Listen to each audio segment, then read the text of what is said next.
पूजा पाठ करने वाले क्यों रहते हैं दुखी? क्या पूजा पाठ करने के बाद भी नहीं है सुख? शास्त्रों में क्या है इस बात का उल्लेख?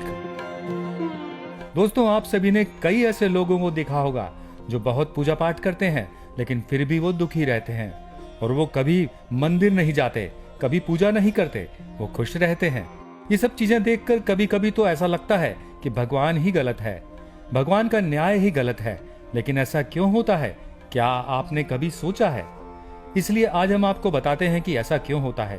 दोस्तों, आज मैं आपको यह बात एक कहानी के रूप में समझाऊंगा। दोस्तों, एक गुरु के दो चेले थे, दोनों ही विद्वान थे।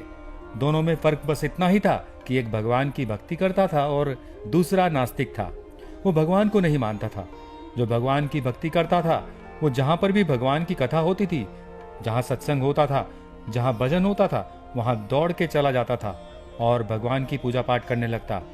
दूसरा इन सब चीजों से काफी दूर था और सारी बुरी आदतें उसमें थी। एक दिन दूसरा शिष्य शराब पीकर अनाप शनाप बोलते हुए रास्ते में पैदल चलते हुए अपने घर को जा रहा था। तभी अचानक उसको रास्ते में पैसों से भरा एक बैग मिल गया। उसकी खुशी का ठिकाना नहीं रहा। वह जोर जोर से चिल्लाते हुए सबको बताता हुआ, मुझे आज पैसों से भरी बैग की थैली मिल गई, मेरा जीवन सफल हो गया, इन पैसों से अपने जीवन की आवश्यकताओं को पूरा करूंगा। वहीं दूसरा मित्र मंदिर से भजन करते हुए अपने घर को जा रहा था। अचानक उसके पैर में एक बड़ी कील चुभ जाती है, उसका खून निकलने लगता है। ठीक उसी समय दूसरा शिष्य वहां पहुंचता है और हंसते हुए उसको बोलता है, क्यों, तुम ही हो ना जो सबसे ज्यादा पूजा पाठ करते हो, भगवान के भजन करते हो, क्या दिया तुम्हारे भगवान ने तुम्हें?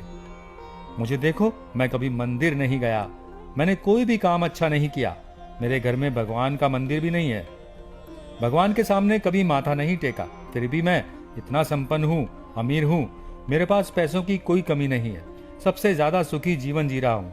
अच्छे शिष्य को उसकी बात चुभने लगी। उसने मन ही मन विचार किया, हाँ, ये तो सच बोल रहा है, मैं कितना पूजा पाठ करता हूँ, मैं कितना भगवान को याद करता हूँ, फिर भी मैं इतना दुखी हूँ, और वह कुछ नहीं करता फिर भी इतना सुखी है। इतना सोचते हुए अपने गुरु के पास चला जाता है। यही प्रश्न गुरु से करता है। गुरुजी मुस्कुराते हुए बोलते हैं, भगवान जो करते हैं अच्छे के लिए ही करते हैं, जिसकी जैसी योग्यता होती है उसको उसी के अनुसार फल देते हैं। अब तुम्हारे प्रश्नों का उत्तर तुम जानते हो। भगवान ने तुम्हें पैर में कील क्यों चुभाई? उसको पैसों से भरा हुआ बैग क्यों मिला? सुनो, तुमने पिछले जन्म में बहुत पाप किया था, इसलिए तुम्हारी आज मौत होने वाली थी, लेकिन तुम बच गए क्योंकि तुम मंदिर गए थे, तुमने भगवान की पूजा की थी। यही कारण है कि तुम्हारी मौत न होकर सिर्फ एक कील चुभी।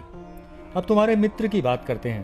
पूर्व जन्म में वह एक संत महापुरुष था, इसीलिए उसकी आज किस्मत बदलने वाली थी। वो करोड़ों की संपत्ति का मालिक बनने वाला था, मगर इस जन्म में उसने कोई भी अच्छा काम नहीं किया। पूर्व जन्म के फल के अनुसार उसको थोड़े पैसे ही मिले, जबकि वो अरबों के संपत्ति का मालिक बन सकता था। इसलिए भगवान को दोष देना छोड़ दो, अपने वर्तमान के समय का सदुपयोग करो, भविष्य अपने आप सुधर जाएगा। दोस्तों, अब आप समझ गए होंगे कि आपके साथ ऐसा क्यों होता है। आज की इस वीडियो में बस इतना ही। मिलते हैं अगले वीडियो में एक नई टॉपिक के साथ। नमस्कार।